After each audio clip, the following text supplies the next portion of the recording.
Missed an episode of your favorite podcast? Choose from over a decade of content in our archives, not just the latest episode. All free at GCNlive.com.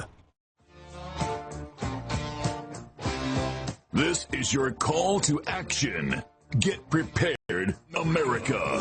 Economy, survival, energy, disasters. This is USAPrepares.com. Informative radio, educational radio. Interact now by emailing instructor@USAPrepares.com or text at 434-390-7953. Class, please take your seats. Now, your instructor, Vincent Finelli. You know, I need to change that intro to a different text number. You can text it, but I'm not going to know about it. But we should probably change that to somebody's cell phone number we don't like. Everyone all set, cocked, locked. Here we go. Your dial's set correctly to USA Prepares. Thank you for being in class with us. Jason, thank you for engineering this morning. If you'd like to call us, we'll pay for the call. I've got the call screen up in front of us, or in front of me. And that number is 866-582-9933. Telephone listen lines still don't work, and that's okay.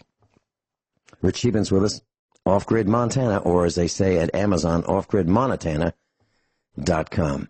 Welcome, Rich Scheben. Well, thank you, Vince. That's part of the creative censorship that the powers that be do. I'm so glad you mentioned that.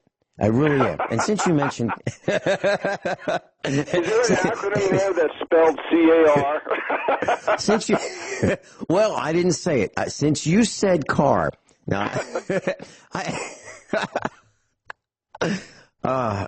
so, Rich Scheben, I wanted to ask you, because I don't know, what is a yada? I think it's spelled Y-A-D-A. And furthermore, what are three yadas? You know, I've heard people say yada, yada, yada. What are they, and what do they do? And how much do they cost? I don't think it's an acronym. I think it's an implication that there's no need to proceed with any more dialogue because it's very obvious the context of the initial discussion. So it's kind of an implication saying that we can talk about this all day and it's not going to add any more credibility to the argument. Okay, so are three yadas equivalent to one? Are three yadas equivalent to one whatever? So here would be the equation: yada yada yada equals whatever. Is that what you're saying? Of course, the common sense logical question would be to ask what is the context of the yada yada yadas. What did it come after? What dialogue? It happens all the time. I mean, it seems to me that people say that when they run out of fuel, or they run out of IQ, or they run out of words, or they run out of ability to communicate. That's when these yadas come out. Well, here's another one. Okay, so, and I don't understand why we use these words. I really don't. Another word is meh. What is a meh? And is it spelled M-E-H? What are they? So I've got these, I've written these words down. 1, 2, 3, 4, 5 words. Yada, yada, yada, whatever, and meh. I mean, we have fallen down to the point where we can't even communicate. Let me give it, and I'll tell you why I'm saying this. Yesterday, I was kind of frosted. I bought a bunch of Sunco brand, S-U-N-C-O, LED retrofit lights. You pop them into cans, and they have a nice look to them. They seal the opening, and they're supposed to last, 32 years. Well, that's a wish. Well, they've been burning out like crazy, so I called the Sunco company, and they said, no problem, we'll send you, you have 3? We'll send you 3 more. So, I mean, they keep burning out, and each time I call them up, because I'm not going to let them get away with it. So I got the new box with 3 in it, and I thought, gosh, this doesn't weigh very much. And sure enough, there were 3 of them in there.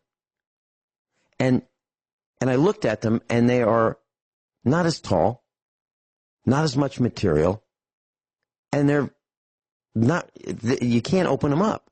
So if you wanted to put the replacement part in them, like a replacement driver, capacitor, coil, you couldn't because the new ones are all sealed. I mean, literally, they're disposable, which kind of bothers me. The old ones that I bought 18 months ago, you could open them up and you could, replace parts.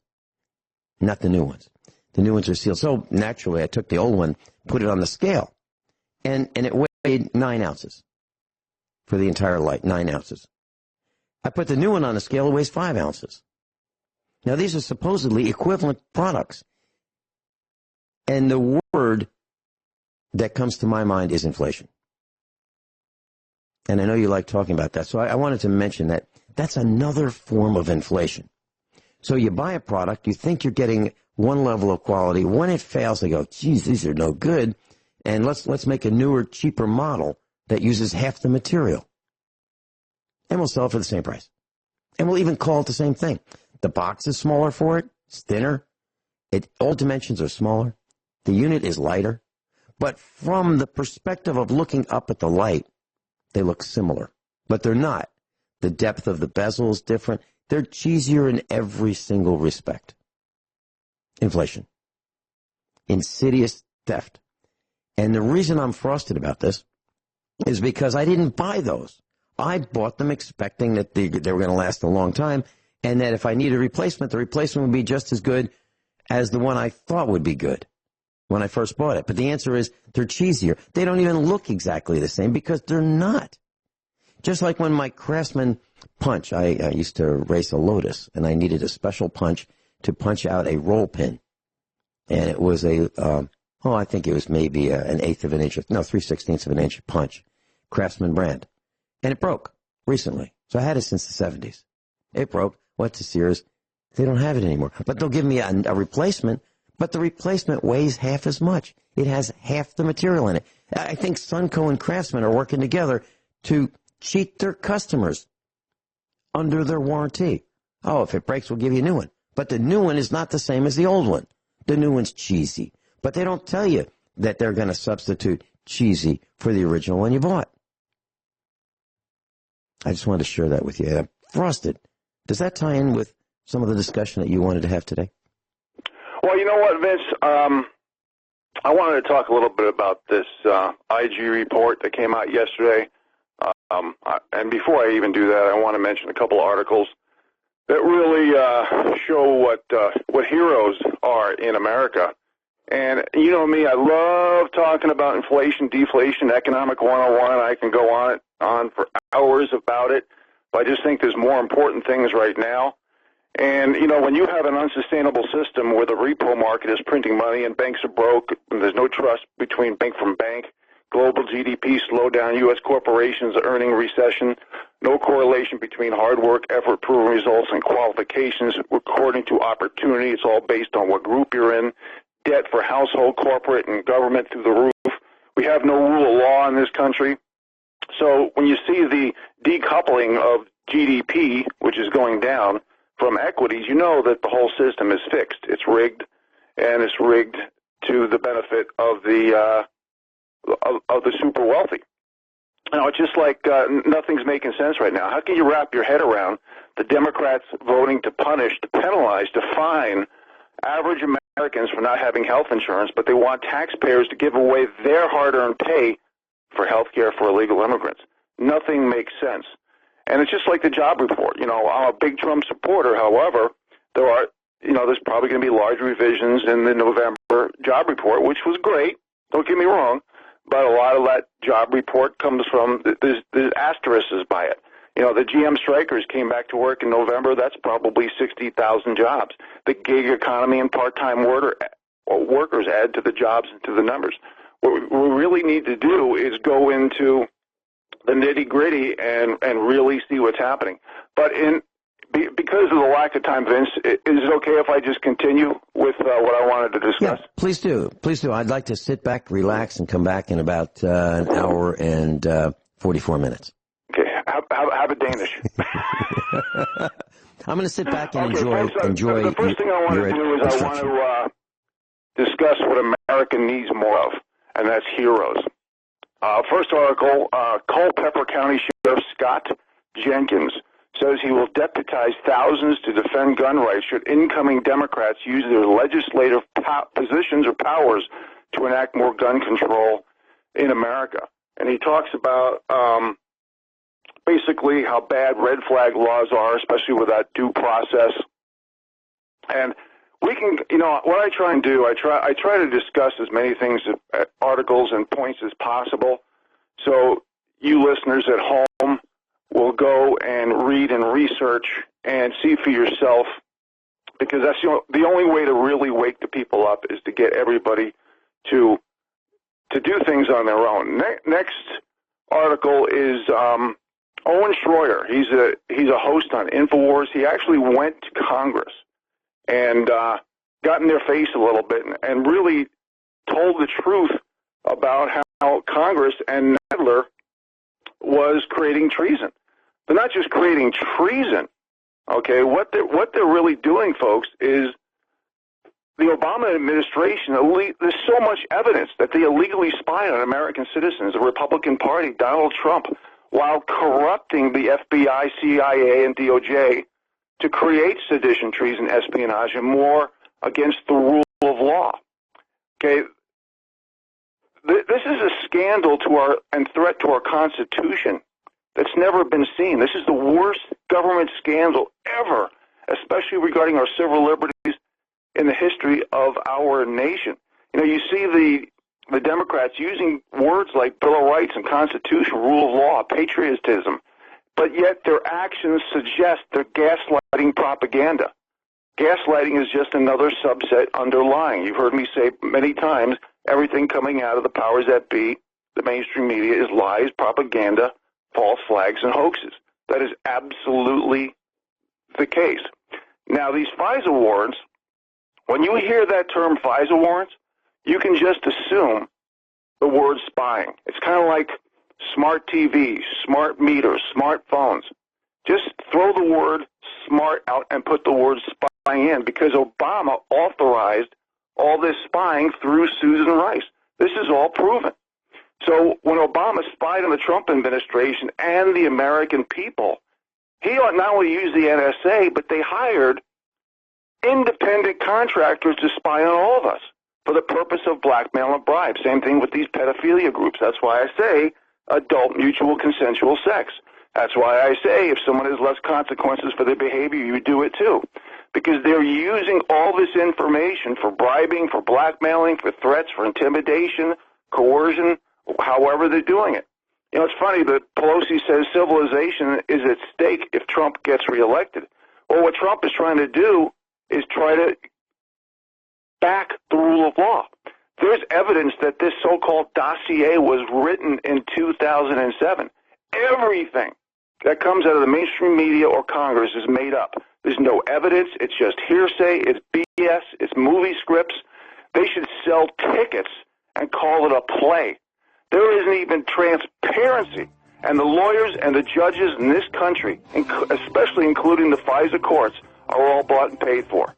And Dan Bongino really lays this out in good detail in a short amount of time. He's very good at it. And obviously I hear the music. Vince, I'd like to continue after the break, please. Absolutely. I'm going to sit back and enjoy this Danish. Rich Scheben with us, Off-Grid Montana. We'll be right back. Rich Scheben with us. I'm going to just sit back, relax, and enjoy the instruction. Rich, please continue. Well, thank you, Vince, and thank you for allowing me to exercise my First Amendment rights. That over 1 million combat soldiers gave their life so we can speak up, so we can basically protect ourselves, our homes, our families, and be free and have liberty, which is free will. So here's an example right here of and I'm trying to make long stories short. I'm not going to go through all my notes because I would need 4 hours. But basically the bottom line here is, folks, everything that the Republicans, that they say, the Democrats say the Republicans are doing, the Democrats have already done. Basically, this is total condescending to the American people. The Democrats are saying the American people is too stupid to understand, So we're going to gaslight you all the way around the bases and go over home plate. So what they're doing is accusing the Republicans of what they are guilty of. Now, let me just give you one out of many, many examples that have hit the new media over the past. This is not that old, but there's so much evidence over the past few months. Basically, there was what's called an FCI, a manufacturer of foreign counterintelligence. Lisa Page, the lover of, I think his name was Peter Strzok, basically sent him an email or a text. And it says, quote, "You get all our O'Connors," and I'm sure I'm pronouncing that incorrect, "you get all our O'Connors lures approved." And basically what this is, it's kind of a covert jargon, intelligence jargon for plausible deniability. So basically they developed this foreign counterintelligence so-called threat to be imported back into the United States that would basically create sources like through Halper and Misfed that would act as lures, and again, this is intelligence jargon, to ensnare Trump and associates. So there's evidence from December 2015 when the FBI lawyer Lisa Page sent these texts to her boyfriends, now infamous FBI Special Agent Peter Strzok. "You get all our O'Connors lures approved." So basically what this is an obvious coup. And yet all these people are not only free, they're traveling around the world and the country, going on book tours and going on bought and paid for propaganda media like CNN and MSNBC and all of them. The bottom line here, folks, is when this IG report came out yesterday, I'm calling it a total joke scam. Now, I realize they're not supposed to, this IG report isn't, the main purpose is not to arrest the people, but the implications behind the IG about this report absolutely does not even discuss the coup. And it's not just my opinion. It's the opinion of so many Americans, thousands of them, millions of them. Basically, the bottom line here is the credibility, the legitimacy of the FBI, CIA, NSA, DOJ, Congress is gone. They're all bought and paid for, and that includes judges and lawyers. That whole list, please go home. Everybody in the FBI, Congress, CIA, judges, lawyers, go home. Quit your jobs. You no longer represent the rule of law. The people who try to call for the rule of law, you're calling us victims. When these people are literally you feel entitled to play the victim group status card or the protectionist group status card because you might be a Democrat or because of your high influence in the powers that be circle, and you feel you can't be touched, but yet you can have your kids who get washed out of the military get millions of dollars for doing nothing with no qualifications, no experience, no nothing. We no longer have a rule of law. Dems, and especially Congress, is no longer helping the people. And I'm going to make a suggestion after the break what we need to do about it. OffGridMontana.com. Rich Scheben's on a rant. We'll be right back. Rich Scheben's with us, OffGridMontana.com. Rich, please continue. Vince. And, folks, to you intelligence agencies, to the FBI, CIA, NSA, the Department of Justice, what's your morale like? What's your morale like? Are you people who think you got a job based on merit and qualifications versus what group you're in, or if you're willing to sell out the American people for the propaganda, false flags, hoaxes, and lies to keep the people in line? while eliminating, not ignoring, eliminating the rule of law. And when the powers that be come out with their theme of the week, white supremacist, nationalist, racist, sexist, misogynist, homophobe, conspiracy theorist, ismist phobias, and you don't see that this is a design collapse, a divide to conquer strategy? Folks, that's what standing for principle is all about, is standing up for the rule of law. Is putting your job, your benefits, your retirement on the line when you see the powers that be basically rewarding mediocrity. That destroys America when you turn our country into the law of diminishing returns. And you not only, when you lower the bars of standards and expectations, you're eliminating opportunity for so many people who have worked hard for it. Now, I'm hearing that they're going to now, the Democrats keep changing their tune on what they're going to charge President Trump on. You know, first it's bribery, and then it's this, and then it's that. Well, now it's obstruction of justice in Congress and stuff like that. But let's go back in time just a little bit, folks. Do you remember when Barack Obama decided to dismiss voter intimidation charges against the new Black Panther Party when he was pretty new in his term? And he vigorously fought subpoenas and instructed officials not to testify? Oh, we can't call that obstruction of justice because he's a Democrat. Or maybe he has, because the skin pigmentation shade is a little darker. Or maybe he has some past sexual encounters with other people outside of females, and that gives him a little extra protectionist or victim group status.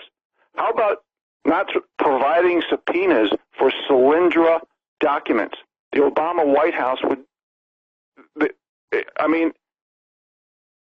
would have put the quote was, the unreasonable burden on the president's ability to meet his constitutional duties. This is just, everything is a joke. How about not allowing Ben Rhodes to testify on the Iran nuclear deal? The White House refused to let the architect of the deal, Ben Rhodes, testify. How about the Iran ransom payment investigation?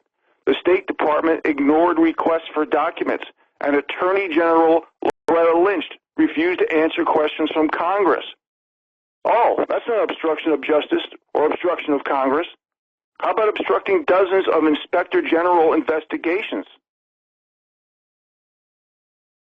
You know, folks, we have a separate tiered system of rules, laws, and accountability based on what victim group status or protectionist group status they have.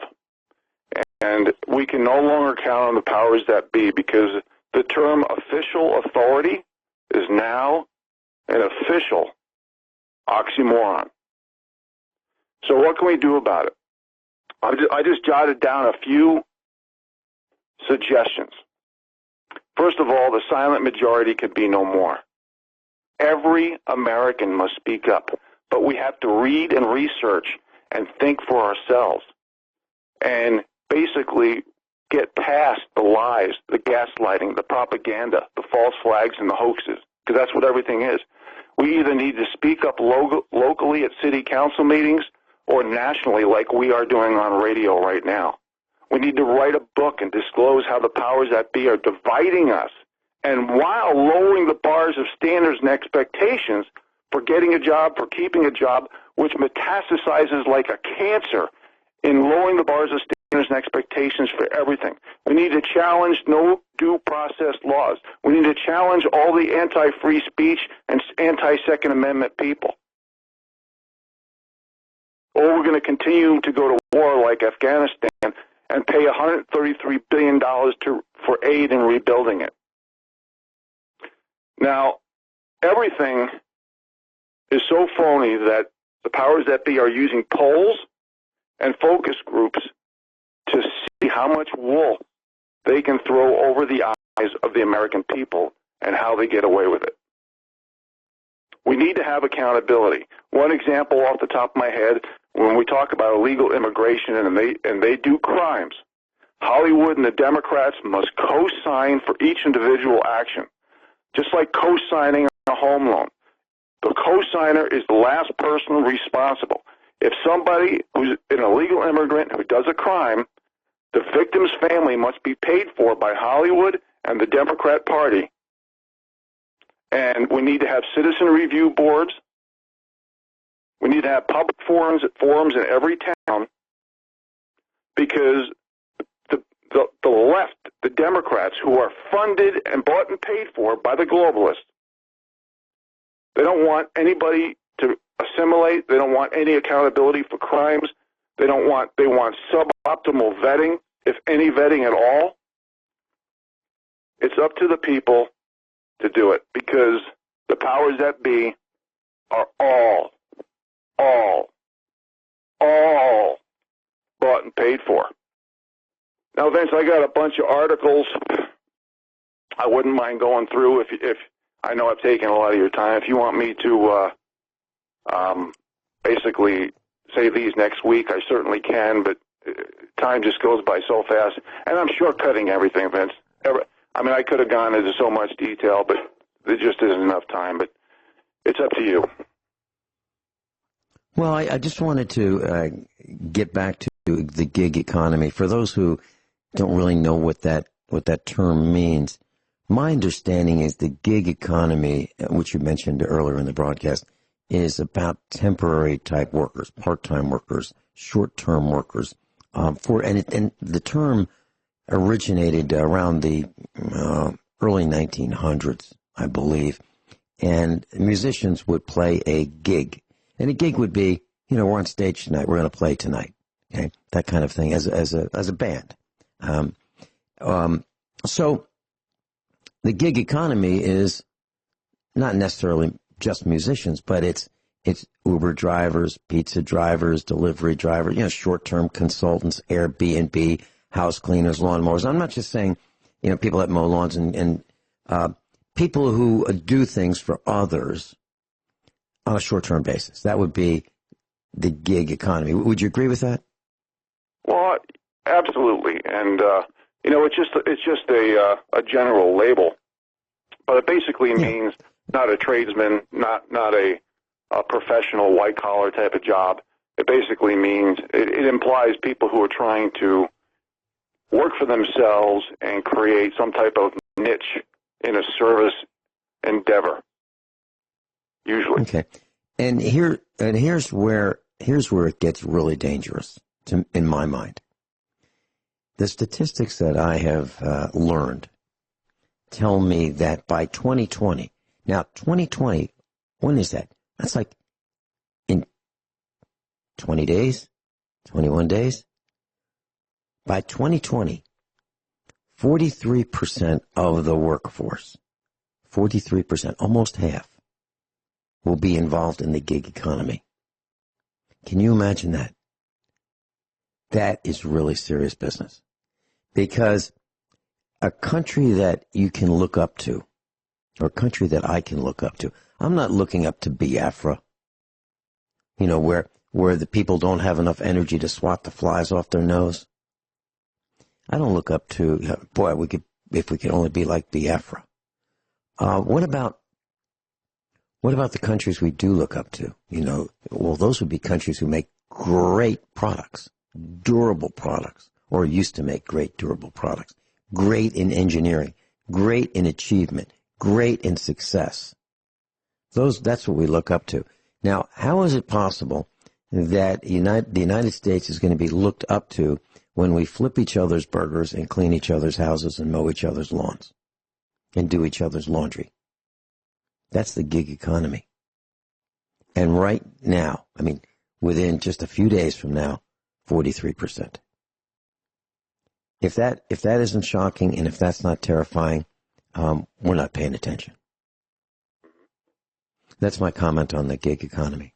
Yeah, well, when you decentivize work, when you devalue work, when you delegitimize work, when you take the dignity out of work, because people are getting jobs based on what group they're from. And I've discussed this since I'm blue in the face. When you lower the bars of standards and expectations for a job, while the unsustainable headwinds are creating and the powers that be are printing money to give to special interests and to subsidies and lobbyists and PACs and NGOs to create all these crimes, to control, feed their addiction to power, money, and control. And the little people are looking for the scraps. Absolutely, this is what happens. And Vince, if it's okay, I just want to go through these articles. I'm gonna whiz through them because the people really need to know about the corruption that's going on. And take your time. Go through it. Go through it at any speed or pace you desire. Please. Okay. Well, I hate taking all this airtime. I appreciate you letting me do it. I just think the only way we're going to change things is if we wake the people up to the corruption, the manipulation, the propaganda, the lies, because the powers that be are not allowing us to control our own destiny anymore. Okay, first article, fake news reckoning, 7,700 media jobs slashed this year. That's because the powers that be are no longer believing what they say. Next article, Nadler says Trump will rig the 2020 election if he isn't impeached and removed. This is BS. This is called irrational desperation because Trump wants the rule of law. Trump knows that if he does not control big tech and change election and voter fraud and reform it, there will never be any legitimacy in our election voting ever again. Next article, anti-white Biden advisor mocked after claiming Biden didn't call a voter fat, even though it was on tape. See, this is all gaslighting. This is all Democrat stuff. Everything I'm going to say is all left because it's funded by the globalists. The Democrat Party has been hijacked. This is not JFK's party any longer. Next article, Chicago police commander cashed in on $363,000 of dead mother's Social Security checks and gets no prison time. Next article, convicted pedophile used in Mueller investigation indicted for funneling millions in illegal contributions to Hillary Clinton. Rich Evans with us. Rich, please continue. Well, thank you, Vince. Next article, Muslim lawmaker who's a Democrat just stole $500,000 from homeless charity to buy fur coats, luxury vacations, and a Porsche. And folks, I know some of you might think I'm making these articles up, but they're all published articles in the public domain. Next article, Judiciary Dems used deceptively edited video of Trump in the Judiciary Committee impeachment hearing.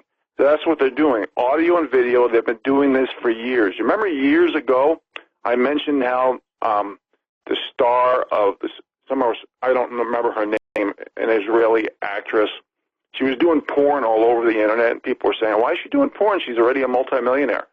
Well, basically, they can take your face, your hair, your moles, and basically make you do anything, robbing banks, anything. All right, next article, flashback. Nadler warns there must never be a partisan impeachment effort. Nancy Pelosi said the same thing. They're all BS. Everything that comes out of their mouth is BS. Next article, President Trump's biggest failures have been his staffing mistakes. A message from me to President Trump. I totally agree with this. President Trump, you need to fire everybody. 95% of government is unaccountable. They need to go. Why do we need 75,000 people in the State Department who does stuff behind your back to commit treason, sedition, and espionage? Why do we need 38 million federal employees being paid or directly or indirectly through the federal system via taxpayers? Why? Next article. Jonathan Turley said this would be the first impeachment in history with no established crime. And by the way, he considers himself a liberal Democrat. And apparently the Democrats even threatened his dog for upholding the rule of law. Collins, we have the facts on our side. All they have is hatred. No, Collins, besides hatred, while you're using objective facts, they're using subjective emotional opinion and gaslighting, and you need to bring all this to light. Stop being politically correct. Paul Begler reveals the coup plot amongst, like everybody in the new media, including ourselves here on USA Prepares, have revealed the coup plot for who knows how many months. Next, killed by political correctness. How many times have I talked about political correctness? This is regarding the Pensacola Jihad massacre. So same thing with Fort Hood. When you don't vet people because of what gender they are, what gender they identify as, what skin pigmentation shade they are, what religion they are, what sexual orientation we are, because you're afraid to be called a controversial, racist, bigot, sexist, misogynist, homophobe, intolerant, violent hater with an ism, ist, and phobia on the back of every word and an anti in front of every word. This is BS. Get a backbone. And President Trump, you need to fire everybody, especially in those departments I mentioned earlier in the show, and hire new people. Hire freaking patriots. It's not that hard. Every time you hire a big name, they've been compromised. Next article, Mark Ruffalo calls for an end of capitalism while he has a $30 million net worth. Okay, well, let's do this, Mark. Give me a call at home. What we should do is decide on how much what's the top amount of net worth that a person should have. Let's take a vote for the American people. If the American people says $10 million, then Elon Musk and Rothschilds and the Rockefellers and the Bloombergs and the Buffetts and the Bezos, they all have to have their money and their capital confiscated. What do you think, Mark? Give me a call. I doubt you will. Next article, Barbara Streisand lists reasons why Trump should be impeached. She's the one who said that regarding the context of Michael Jackson, that his sexual needs are his sexual needs regarding pedophilia. She's also the one who flew her dogs halfway around the world to watch her sing while she's complaining about climate change and want to tax us for our carbon footprint. We're living in Stupidville, surrounded by cowards. Next article. Nadler forgot to swear in his witnesses. No, he didn't forget. It's called plausible deniability, so they can frickin' lie. How stupid do you think the American people is, Democrats? Next article. It's disgusting. Former ICE chief reacts to an acquittal of a man who offered $500 to kill an ICE agent. Oh, no rule of law there. Pelosi says civilization is at stake. I think I discussed this. If Trump wins re-election. No, Trump wants the rule of law. And at the same hearing, Nadler fell asleep during the hearing. I have a video of it. Al Green, we have to impeach Trump because of slavery. How stupid can we get? American people, we need to be silent no more. That's it? We got another 15 seconds. Rich Scheben with us, and we're going to continue right after top of the hour news and commercial announcements. And I'm going to say something that'll probably get me in a lot of trouble. I'm going to say it anyway. Offgridmontana.com. I'm Vin Finelli. Everyone all set? Cocked? Locked? Hour number 2 of USA Prepares. I just wanted to say thank you to Kyle in Montana and George in New Hampshire for what I considered an outstanding broadcast yesterday. We were talking about guns. I truly appreciated their effort for 2 hours, and we're going to be doing it again and again. And we're going to talk about guns and what you need to know. So we combined our experience, and both gentlemen were outstanding. So if you want to hear about guns and our take on it, that was yesterday's broadcast, and you go to the archives. So I want to say that also before I say this, because this may be my last opportunity to speak on the air, depending on the reaction. You say that now. Here we go. So, Rich Scheben, you've mentioned, as long as I've known you, you've been talking about groups and special groups and how some groups, group status and so forth. Well, what group is a person in? Are there special groups? I was talking with a senior citizen, a senior person, recently. And I the topic of homosexuality came up, and the person said to me, well, I've got some really good friends who are homosexual. And I said, mm-hmm. And the person said to me, I think they're born that way. And I said, uh-huh. And so here's the question. We're talking about special groups, right?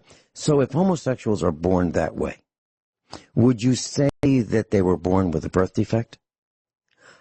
Are they handicapped? Are they entitled to care and treatment provided by the city, county, state, and federal governments because of that handicap or birth defect? Are they a special group? Are homosexuals a group deserving government grants because of their handicap? Do they qualify for handicap parking permits and license plates? And what about Social Security assistance because of their handicap or disability? I just thought I would say that because I have never heard anyone on the air say that.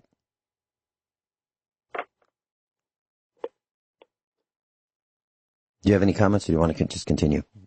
Oh, we could talk about this forever, obviously, and we have done this. But I want to mention, when you asked what does a group mean, or that was your implication of your initial statement. Basically, let me give you an example here.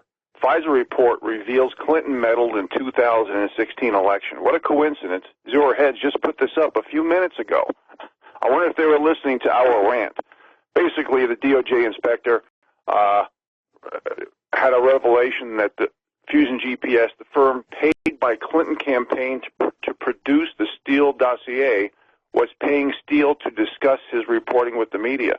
And this is an example of group. Basically, when I talk about protectionist group status, I talk about the fact that you have the hierarchy, the people who have been bought and paid for by the Soroses, the Rothschilds, the Rockefellers, to basically destroy and collapse our nation, destroy our traditions, our culture, our heritage, and mostly, which has been the most destructive, to lower the bars of standards and expectations for getting a job, rewarding mediocrity, and turning our country into the law of diminishing returns where we have no more productivity left, and this is what's continuing to sow this gig economy and make the American people poorer and poorer.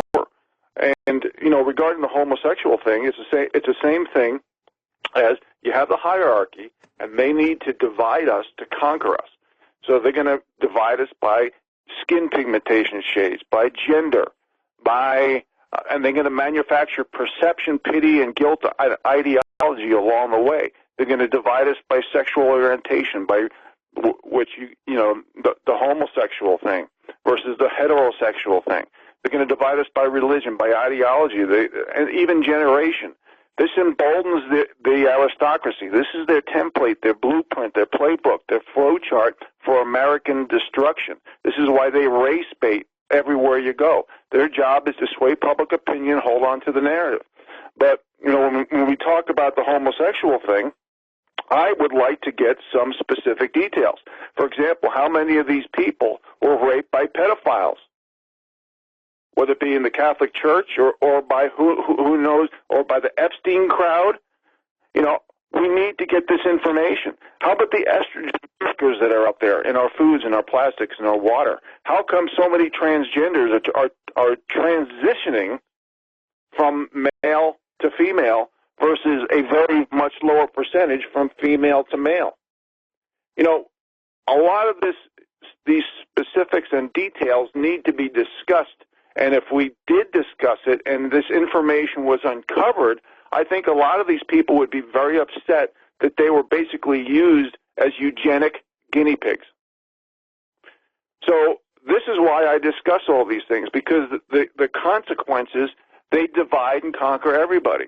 Let me go off into an analogy that's a little more far-fetched. Okay, there's an article that just came out the other day. Russia was cheating, and they're banned from Olympics and World Cup for the next 4 years because of, juicing up, okay? Basically, is this the kid? Now, let me give a few examples. Russia had the wherewithal to see with foresight where this corrupt monetary policies of the central bank was going. So they didn't cooperate with the SWIFT system. I remember another article where Vladimir Putin said he was thinking about quitting because he wants to get back into nature, whether it be hunting, fishing, camping, whatever he meant by nature, because I think he realizes that we need to have a balance. Here's another article. Pentagon armed Russia, gaining sympathy among U.S. troops. Next article. MSNBC guest, basically Trump-based cult like Putin because he likes our president. Okay? Putin says that multiculturalism is no longer tenable. Putin questions existential liberalism. Next article, 6 or 5 genders. Putin says he has no idea what that even means. Basically, if you don't buy from the company store and toe the company line and are willing to be bought and paid for, or be cowardice to follow the narrative, memes, themes, and talking points set by the powers that be, you are going to get negative consequences towards yourself, towards your country. And this is why I suggested what we need to do. Visit Washington, visit Congress, like hero Owen Schroyer did the other day. Speak up locally, nationally, write a book, disclose how they're dividing us, challenge due process, challenge anti-free speech, challenge Second Amendment. Realize that official authority is now an oxymoron term. And we got to hope that people like Durham hears this broadcast and he realizes that he should not be bought and paid for. And he should put his job and his benefits and his pension on the line to say the truth, because that's what America needs. America needs heroes, just like that Virginia sheriff that I talked about, who wants to deputize thousands of people to defend our gun rights, which is in our Bill of Rights and Constitution, so the little guy has some protection, because obviously we don't under the rule of law. We have no rights, no restitution. We have no protection under the rule of law unless you're from a certain group. Vince? I totally agree. And I wanted to mention something. You mentioned Zero Hedge and how quickly the articles appear after the terms are discussed. There's a guy who appears to be an author of Zero Hedge. His name is Tyler Durden. There's no such guy. My research tells me that there are at least 3 guys or 3 people who are writing articles for Zero Hedge, and they're using the same name, all 3 of these guys, Tyler Durden, because nobody can write that fast and proof and publish that fast. Nobody. So Zero Hedge is more than one person being Tyler Durden, or appearing to be. So I just wanted to mention that. Yeah, I've read that too. Yeah. Mm-hmm. Well, Vince, I've pretty much taken 70% of the show with my rants, so I appreciate you allowing me to do this. I just feel this is so important to discuss these things, especially in the age of where everything is lies, gaslighting, propaganda, false flags, and hoaxes. So please feel free to pick your topic of discussion. Okay, all right. I'd be glad to. And this is, Rich talks about solutions, ideas and solutions. And one of the things that we have been saying for as long as we've been on the air, we expect things to get worse. And the weather is really exceptional. I mean, wild swings in temperature, flooding, snow, ice storms. I believe there are fewer products on the shelves of stores that, in terms of food, that you can buy. And food, if you go to Aldi, is being replaced with Chinese, soon-to-be landfill items. I really believe that. And I see that we are heading away from durability to forced obsolescence and disposability. So, for example, there are articles on the internet that are very hard to find. But if you look at televisions, people are buying their televisions, and they buy them at the big box stores. And they find out that they last about 3 years. Who in their right mind would buy a television knowing that it would last about 3 years? Because back in the 1960s, people would buy a television set, and it would last A television set was actually furniture in many cases. They're called console TVs. So there'd be wooden furniture and speakers and the dials and so forth around the television picture tube. So it was the centerpiece of a living room, if you will. So we got away from that type of product that was durable, repairable. You could take out the vacuum tubes, bring them to a store and walk up to a self-serve tube tester, plug the tubes in that you took out of your television. They're all marked on the tube what they were, like a 12AV6, for example. And you could put it back into the socket with a map that says that's where it goes. So you could do this yourself if you wanted to. You could self-service your television in a lot of respects because they were designed to be repaired. Today, the flat screen televisions are hardly repairable. And people are livid because they're buying these big wall hanging devices, and they find out when they break, it is cheaper or the same price to get a new one that'll probably last the same 3 years or less than it is to fix theirs. So we have changed our attitudes, and we've allowed ourselves to be conned into this ridiculous, unsustainable method of living. And when we come back, I'm going to tell you exactly the solution to fixing some of this, a small amount of it, because it is so big, so vast, so pervasive that we can't fix all of it, but we can be careful. And I'll tell you what I mean by that right after these few short commercial breaks, or these few short commercials in this break. Okay, class, so we're talking about solutions. And I'm going to be quite specific and somewhat graphic. And this is going to be disturbing. So here it is. Here's the scenario. So the couple's married for, hypothetically, okay? But this applies to a lot of people.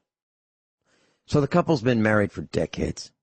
Everything's going great, hardworking, middle class, bottom 93%.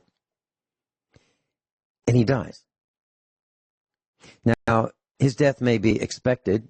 It may be from a disease. It may be from an accident. It may be sudden, or it may be prolonged. Or it could be that he doesn't die, but he gets really sick and he's vastly incapacitated for months or years. But he's the guy that took care of the plumbing, the heating, the electrical, the auto repairs, and he paid the bills, meaning he wrote the checks. He protected her. He thought that it was his job as the head of the household to protect his wife and the mother of their children from some of the harsh things in life, like crawling under the car or taking the car to the mechanic or fixing the roof or cleaning out the gutters or fertilizing the lawn or the regular items that need to be serviced in the household. You know, having somebody install the water softener, determining if a water softener is needed, picking the roof, whether it be 15-year shingles, 25-year shingles, 40-year shingles, looking at value, looking at which is the best way to go. You know, she gets to pick the colors in the house and the furniture and the curtains and those kinds of things, and he goes along with that, and you know, that's her job. But he's protected her from the more harsh items. But now he's either incapacitated or he's no longer there because he died. Now what? So she doesn't know. Now, class, please do not think I'm being sexist. I'm just using this as a hypothetical scenario. But this happens a lot in a lot of households. Now, maybe they haven't been married for decades. Maybe they're on their second or third marriage. But she has been protected through each one of those marriages because each former husband and the current husband has protected her. Okay. So now what? What happens? She doesn't know how to do things. Now let me give you an example, and we'll hit home right here at the farm. So who decides where the fences are? Well, that'll be me. Who decides what kind of cows we're going to raise? That'll be me. Who decides that we're going to build a solar system? Who floats the idea? That would be me. Who designs it? That would be me. Who wires it? That would be me. So who knows how to work it? Work it and maintain it? That would be me. In a typical environment with a typical farm family. But what we did here was something a little different. So instead of me saying, here's how it's going to be, I got the whole family together and we drew the plans. And I'd float the idea and I'd say, what do you think about this design for the solar array, the rack? What about these kind of materials? And then my wife would say, how about if you make this change? And our sons would say, what about these changes? Would that be better? Those are good ideas. Let's look into that. And then we'd modify it. And after a while, we get a good design, a really good design, better than the original design. But who owns it? Well, we all own it now because we all contributed to it. So who knows how to fix it? Well, we all do. Why? Because we all built it. So who pays the bills? We do. We're all involved in that. Who runs the computer system? We all do. Who knows how to repair the computers? We all do. Why? Because Mrs. Finelli holds up the other end of the board. If I'm framing, or I'm sheetrocking, or I'm painting, whatever it is, the family's involved. So the family knows how to do all these things by design. Now, my suggestion is that y'all all do the same thing. Have these meetings with your family. Discuss these things. You know, it used to be in the 60s, fathers didn't talk about finances with their children. So, class, what I'm suggesting that y'all do is work as a household, as a family. So, for example, Mrs. Finelli, decades ago, wanted a gun. But she didn't know all that she needed to know at that time about buying a gun. Lots of different models, makes, calibers, sizes. And so I suggested that we go to a gun show together, and we went to a gun show together. Now, normally, it's mostly guys at gun shows. But every once in a while, you'll see a gal there who's interested in being with her guy. And so we went to this gun show together, and we looked at all kinds of handguns, and she tried lots and lots of them. And she found one that she thought was pretty good for her. Now, she wouldn't have tried so many if she weren't at a gun show, and so she did need a little bit of guidance. Now, I'm talking, this was decades ago. I'm talking actually just a couple of years after we were married. So we try to do everything together as a family. We eat breakfast, lunch, and dinner together as a family. We have several impromptu meetings as members of the family together. We prepare our taxes as a family. We work as a unit. No one takes financial actions without discussing and approval from the rest of the family. Now, some of you may think that's crazy. Well, I don't think so. Because if Mrs. Finelli or I, or Mrs. Finelli and I spend money, we would be spending our children's inheritance. And I think that as our children live here at the farm and work the farm, it's their farm too. So if a mistake is made, if one person makes a financial mistake, it affects everybody. Nobody wants to make a mistake around here, because it's letting the team down, which is the family. So the salient point of what I'm trying to say, or points, is we know we're falling down as a country. We know that things are getting worse. We know that the grid's going to go down. We know that there are going to be food shortages. it's incumbent upon you all to work together and to have meals together and put that phone down. It's not important. It's not important that you get that dopamine hit that every couple of minutes that, yeah, I still like you. Do you like me? I like you. You still like me? Yeah, I still like you. That's not that important. What is important is that you come out the other side alive. And that takes planning. You know, some people call it luck. Luck is opportunity met by preparation. There's no such thing as just luck. It's opportunity. You know, some people think that they bought that lucky ticket for the lottery. Well, I don't buy lottery tickets because I think it's a voluntary tax on the ignorant.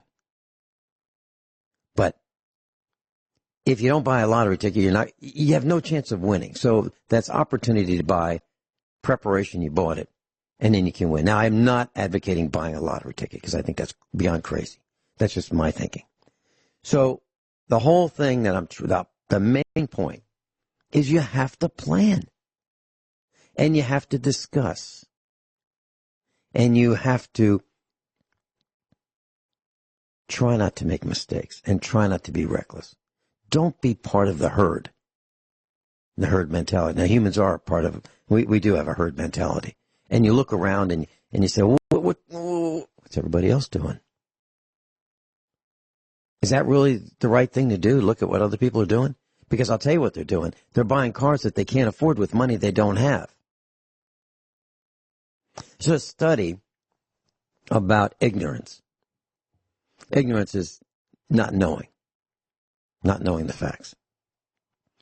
So the study was, what do people think that they know? How much do they think they know?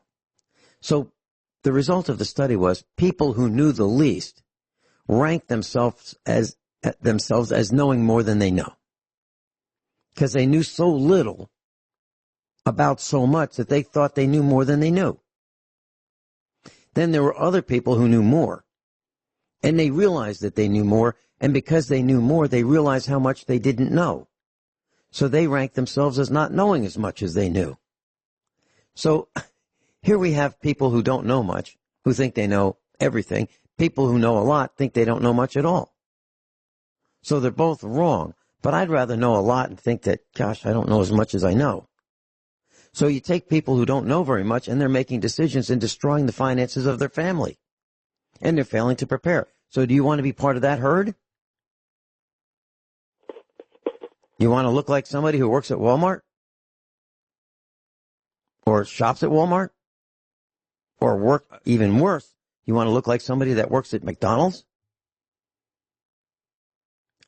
So how do you like the food here at McDonald's? Oh, that's really good. Really? Okay. Looks like you're wearing it very well. Robert in Kansas, welcome. Hey, good morning, Vince.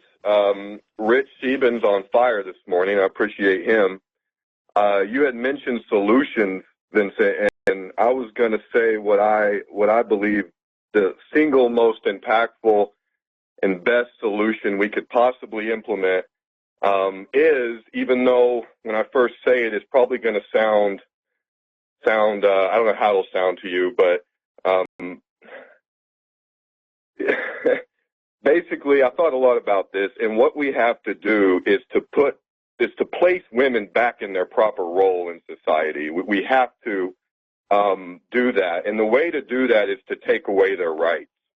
Okay, and there was a time in this country where women were basically property. They were the property of their father. And then at some juncture, she would find, or they would find a suitable husband, and then he would hand her to her husband in marriage. And because of this, the woman was protected from the evils of the world, and she was also kept in line by the men in her family that were able to protect her and deal with the world around us. And this had an effect on society where we had families. And when you have a family where a woman can't just dissolve a marriage because she's upset, like now, when you have strong families like that, and there's many of them in a community, you have a strong community. And with enough strong communities, you have a strong society that functions well. And all I'm saying is to look back to a time when we did have a functioning society and look at the roles of men and women and how we were. There's a reason for it. There's a reason why it worked. And I don't hate women. I mean, that's the most ridiculous thing. I love them. And I think that women now are more vulnerable, more miserable, more under the threat of being, preyed upon in various ways. And if they had the protection of their father, and then they had the protection of their husband, and they were not allowed to dissolve families and destroy the lives of their children, then society would function, and we wouldn't have people treating each other bad and doing the wrong things out there. And so it really is that important. And I know a lot of people think I'm a bad person for saying this, but all I can say is look to the evidence and look what happened when we gave women rights. They started voting. And, I mean, we got transgendered children now, folks. I mean, something obviously went wrong.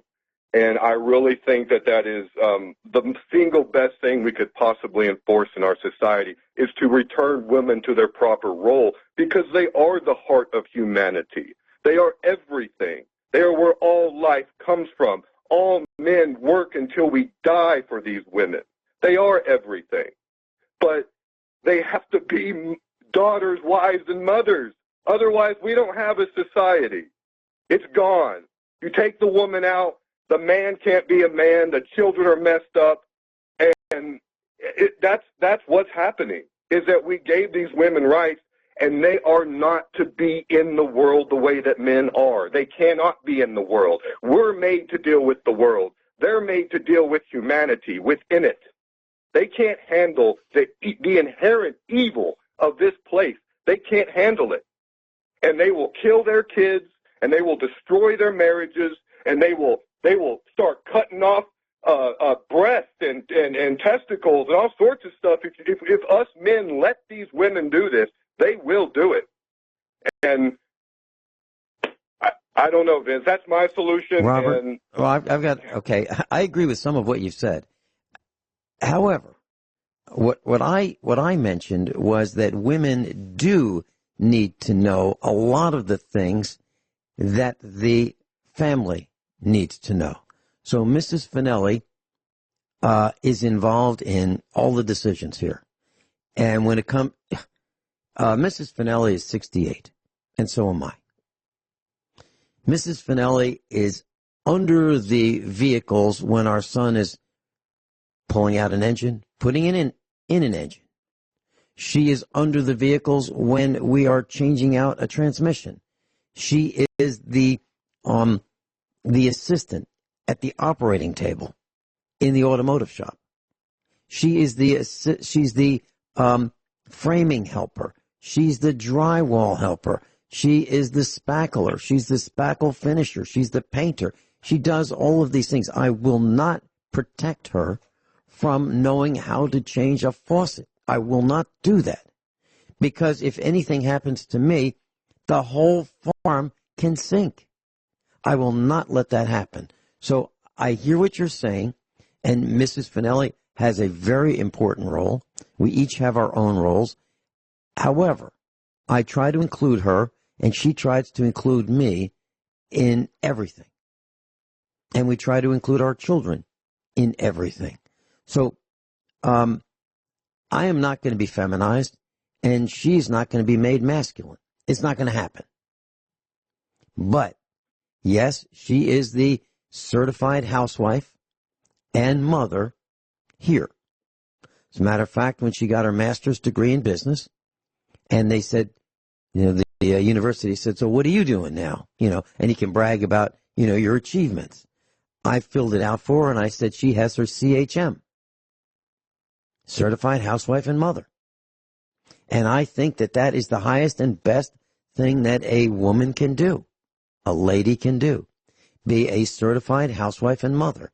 Now, Hillary Rodham Clinton says, no, baking cookies, that's ridiculous in her world. But in my world, being the person who is the primary force in raising the children, is paramount.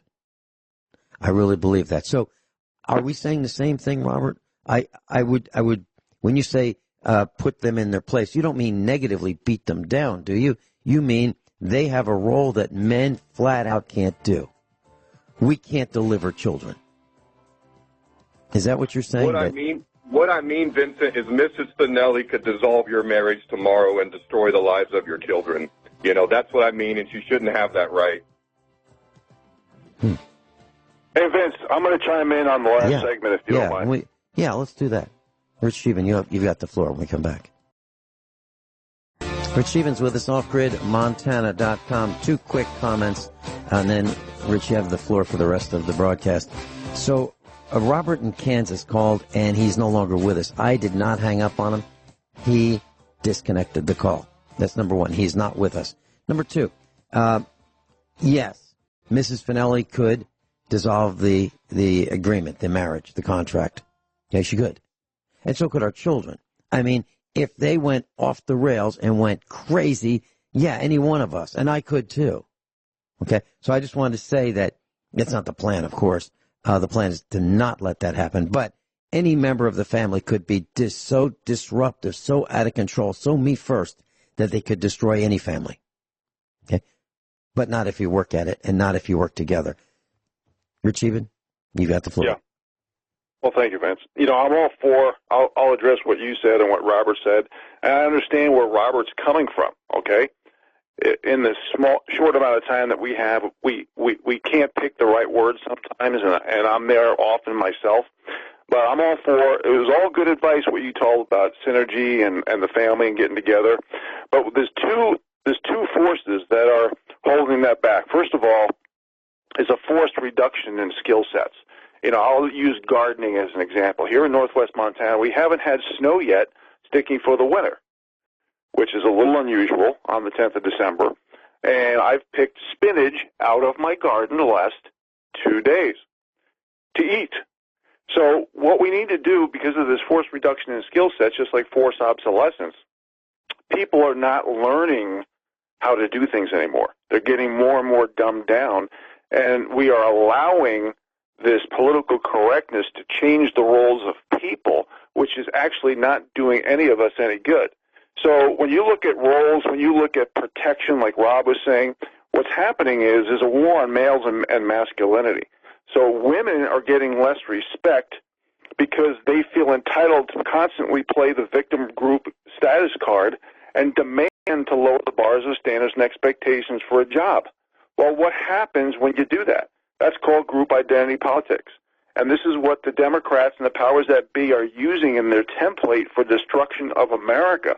Because whether it be women or someone of certain skin pigmentation or sexual orientation, when they demand to lower the bars of standards and expectations, what's really happening is they're being degraded and disrespected. And they're being insulted because the powers that be are saying you don't have the work ethic, the ability, or the intelligence to compete in a system. We have to make it suboptimal and lower those bars of standards and expectations.